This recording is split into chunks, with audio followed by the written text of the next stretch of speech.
Well, it's the Nintendo Switch launch weekend. It's the Breath of the Wild launch weekend. A pretty good time to be a gamer, and yet also a very disturbing time to be a gamer insofar as so many of the reviews that we've been reading about this game have been, I think, completely inaccurate. I mean, this game is being praised as perhaps the most perfect game of all time, the greatest Nintendo game of all time, and I think it is remarkable in a lot of ways, but we're seeing too much hype. We're seeing the promotional arm of Nintendo functioning through so many of these outlets that I felt the need to come and give my first impressions of the game and kind of comment on a lot of what we're seeing in the media. And, look, that's what I've always tried to do on this channel, is to give a critical appraisal. And that's precisely what I think we're not getting from the mainstream outlets. I think Nintendo, and this is not just Nintendo, I mean, I love Nintendo, and I want them to do well, and I always support them. But I think this whole release, both of the game and of the system, are examples of how the industry has now so fully co-opted the quote-unquote gaming media, and a lot of the YouTube personalities and kind of streamers and all the other stuff that kind of goes along with this hobby of ours, that it's very hard to get, like I said, a critical appraisal. You'll get a kind of insider preview from all of these places, and that has its place. But I think we need to step back a little bit and kind of dwell, if you will, on some of the criticism of the game and of the system. And if you follow some of these people, you will actually, when they're kind of talking candidly, I'm not going to name any names, I'm talking, all the sites, you see the official review, you see the official video, and then they'll do a podcast or kind of a discussion and stuff like that. And they'll sort of be a little bit more free and analytical in those other venues as opposed to their actual game and actual score. And, this got pretty much perfect scores across the board. We don't tend to see that. What we tend to see in this industry is games getting 8s or 9s.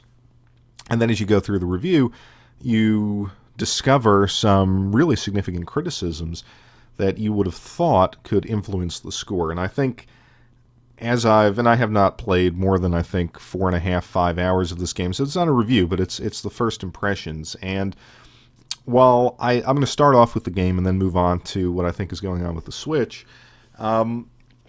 when I read the reviews, and I tried to stay away from footage of the game because I wanted to be surprised, but I'd put the review on and look at something else. I mean, just absolutely hyperbolic. Like I said, best Nintendo game of all time, one of the best games of all time. But they said the graphics were a little on the dated side, and I was fully prepared for that.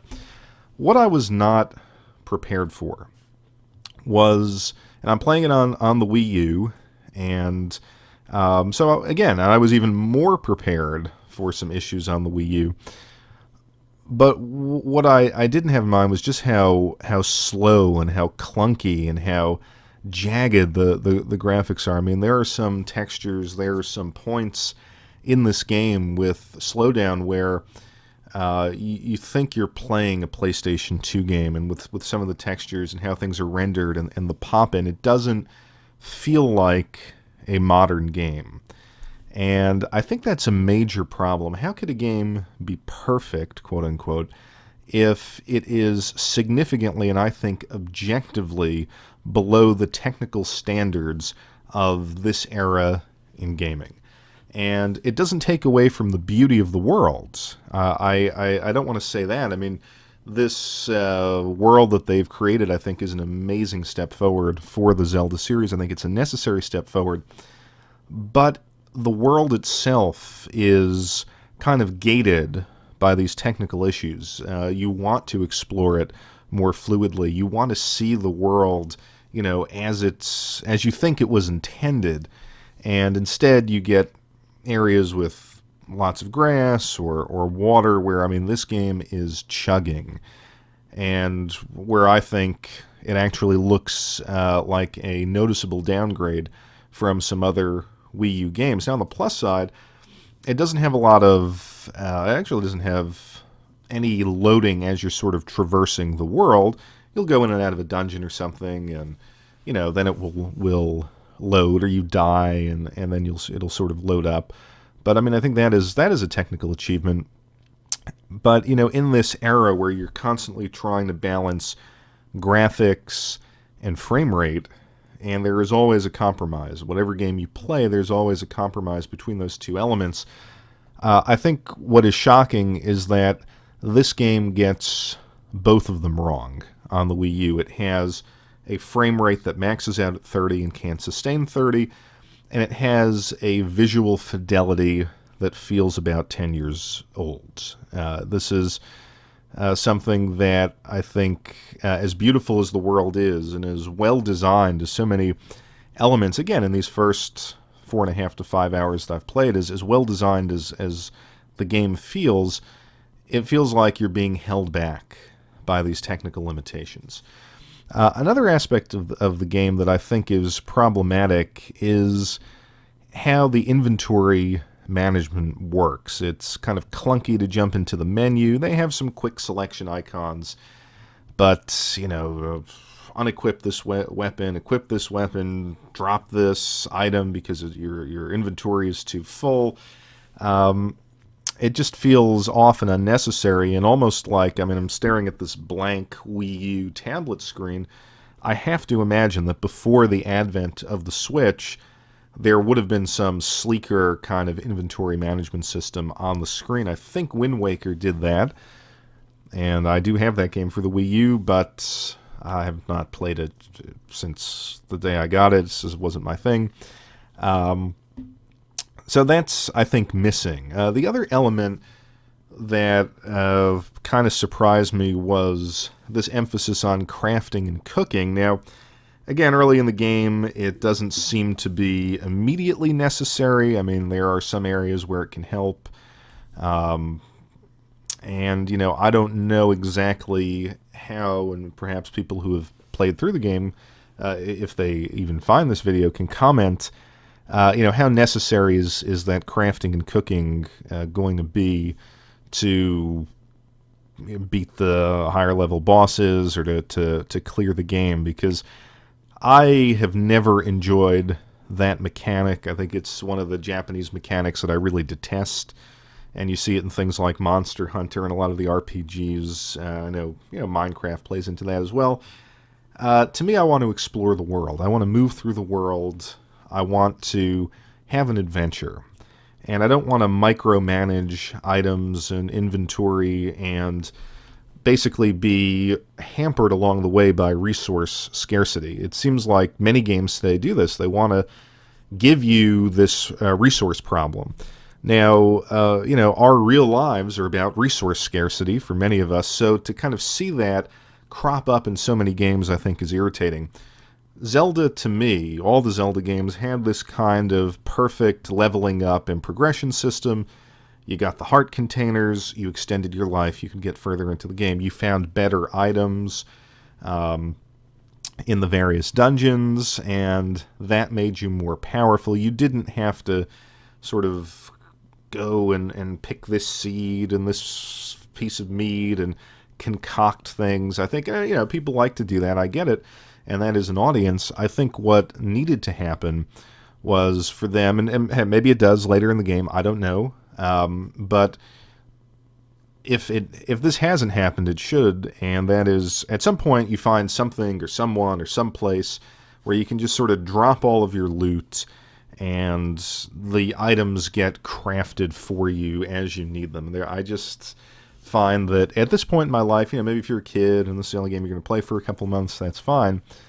But at this point in my life, I can't deal with that. I just want to kind of move through the game, level up my character in a natural way, and I think Skyrim has kind of given us the best way to do that. You level up through actually doing in-game actions. And again, maybe that happens, but it seems like, if it's cold, I need to get the right clothes, I need to cook the right food to increase my stamina.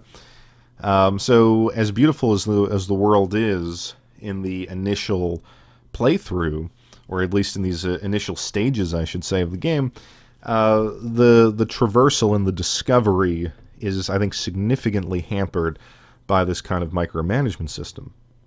Now, traversal does get easier as you get different items, and not going to spoil anything, but yeah, I mean, it's not as frustrating as you go on. Nonetheless, I think the world is so lush and beautiful that you want to explore it.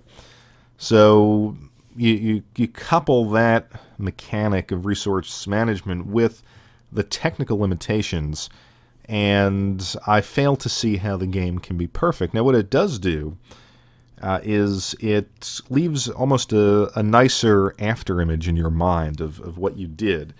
And because I found the technical and systems limitations so frustrating, I couldn't really play through it for more than an hour, hour and a half. I play that and shut it off, go do something else, and then, okay, late at night, let me pick this up again. I had to get up early and run some errands, so I played a little bit right after breakfast, did what I had to do, came back, and so forth. And so, I couldn't see myself. I actually found myself getting bored and sort of not caring after a while. I'm not gonna search for these next couple of items I need to progress. I'm just cut it off here, go do what I need to do, and return to this at a later time. And I think that's probably going to be the way that I play through it. If I play through it, like I said, it's depending on how the leveling up of Link evolves, and there might be a point where I just stop. I think a game that is supposedly perfect, I think a game that is supposedly, an absolutely unique experience will not kind of give you that impression. I mean, some of the best games for me are the games where I put those life responsibilities aside to play through it. This is not one of those games. So, and again, I don't have the Switch. I would hope that the game is better on the Switch. A lot of people say that it's, as far as the gameplay goes, it's lower resolution, but the gameplay is the same. I can't believe that. If that is the case, if the Switch version just has a more stable frame rate, although some people say that's not the case, but if it's just higher resolution, but has these same technical issues, I think that's a massive disappointment for your new system. And I know people say that it's a little bit smoother if you play it on the Switch screen and not on the television. Maybe it'll get patched on the Switch. I just really hope... I would hope that it's better, and I can't believe that it's as frustratingly limited as the Wii U version. It actually kind of makes me hope that they do have like a Switch Pro or something like that, because I want to play the remastered version of this game. I think what they've done is special aesthetically, and as far as its overall design, then I do want to explore it a little bit further. Now, anyway, getting back to the Switch hardware, what I gather from looking at a lot of reviews, the people that I follow and at least semi-trust, is that you have a situation where this is a problematic release. Not only for the issues with its main game, but for the lack of games. You have the sync issues. People are talking about screen scratches, and yet it seems like the reviewers and the YouTube personalities and the streamers and whatnot, they can't really linger on these problems. They're talking about the innovative potential. In other words, that, we may have console quality on a handheld. It's the best handheld ever, and yeah, I would think that it would be, because it's playing a caliber of game that you could not previously play on any portable device. So I would hope that it's the best handheld ever, but at the same time, if there's really nothing else to play, and you have an issue that supposedly wasn't solved by a firmware update, and you got to go out and hunt for the Pro Controller to have the full experience, and the peripherals are expensive and stuff like that, this is a problematic release. A number of people have said that the interface is empty. There was no eShop. I suppose there's no online service yet, and they're still using friend codes. and things like that. So that to me is a shocking limitation for this device in 2017, and it's something that I'm not personally someone that cares about the online and the lack of services and the lack of an eShop. That wouldn't bother me at all. But I realize it probably would bother some consumers.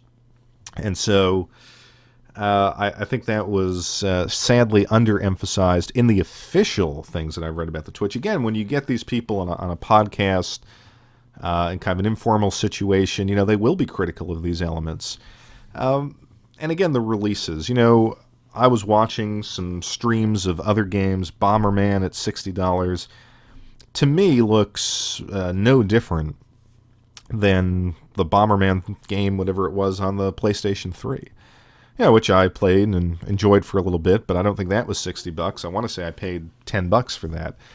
The fast RMX F-Zero type of game, I mean, it looked okay. It looked like Wipeout. It wasn't something that I don't think I would have probably gravitate to if I had purchased it. And then a lot of people are trashing the 1-2-3 Switch thing. I think this is a misread by Nintendo. I think they needed to say, look, we have this epic game, but we need something else. And honestly, if they had found that something else, I would have purchased it. Because I said, this was the first time in my life, really, where, I shouldn't say the first time, but it was one of the few times where I was like, you know what, I have the money to buy this thing, I am excited about it, and the company turned me off to it. I think that was actually PlayStation Pro, too, now that I think about it, did the same thing. I didn't really see the value proposition immediately. And, I mean, I don't care about Mario Kart Deluxe. I've played Mario Kart on the Wii U, don't need to play it again. Splatoon is really not my type of game, and outside of Mario Odyssey, I don't really see another game that I want to play for this system. So if they had, if they had called ARMS Punch-Out Switch and had not emphasized the motion control elements, they're there, but this is going to be a Punch-Out game. You can use the regular controls, and if you want, you can use the Pro controllers. That may have caused me to buy it. Okay, we're going to get Punch-Out, we're going to get Zelda. Oh, classic Nintendo system. Maybe when Bomberman dropped in price, I would have picked that up. But I just think Nintendo needs to just get over this motion control thing. It is, I think they try to use it to kind of obscure the fact that this is technically inferior hardware to its competitors. And that's fine that it is, but you need to have the games that will excite people. And I think Zelda's one of those games, but I think you needed another kind of, fun pick-up-and-play game that wasn't motion-based. So they dropped the ball on that, I think. But, if you read the kind of mainstream, again, quote-unquote, video game journalism, all of these issues with the game, with the system, papered over, and what you have is a kind of unofficial Nintendo marketing arm.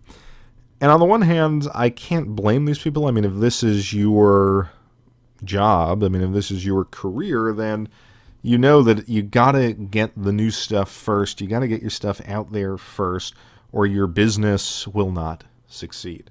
So there's a kind of existential imperative for a lot of these people to spin things positively. And all the developers have created that atmosphere, right?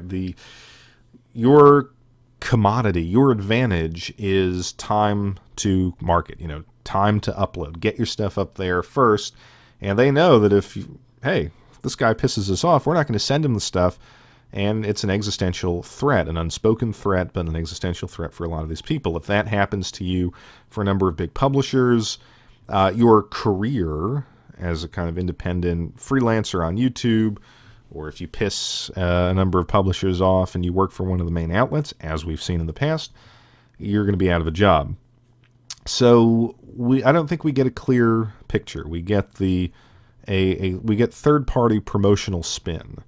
And I think that's a shame because it does two things. One, it kind of forces, I think, a lot of people, once you've put the money in, you're going to try to see it from that perspective, and you don't want to make it seem like, oh, I made the wrong decision, so I'm going to praise this game. So there's that kind of, forced and authentic buy-in on a lot of parties. And then, you get the trolls, and if you read Metacritic, there are some really nasty, 0-star reviews or whatever their system is over there. So it just, I think, creates an unhealthy atmosphere in gaming. I think, if anything, there is a lot to praise with the game. I mean, I think this is, rightfully a step forward, a change in direction. This is Nintendo's key design abilities, which are some of the best in the industry, placed into a kind of new gaming context, which is an open world. So this is wonderful. But at the same time, let's be fair and let's point out its weaknesses and deficiencies in the hope that the next time around, whether it's with the next Zelda game or with whatever else they come out with for this system, they'll take that, again, critical appraisal to heart. That is so much of what we are lacking in this industry, and I don't know how you correct it. I mean, if the financial incentives are what they are, there is no way to correct it. I think what is actually needed is a kind of consumer reports for video game software and hardware, and that's really hard to do. I mean, it's possible, but it's hard to do. So, again, first impressions, things might change. Maybe I'll like it more. If that's the case, I will come on and say it. I really do hope that my suspicions are correct and that the Switch version of this game is better. And if someone I know gets it and I can play it a little bit on the Switch, I will update my opinion as well. But yeah, I think it's always exciting when there's a new launch. But I just feel it's unfortunate that every launch, all of these third-party, quote-unquote masterpieces, are held to a different standard, and the truth about them and the reality about them, good and bad, are obscured.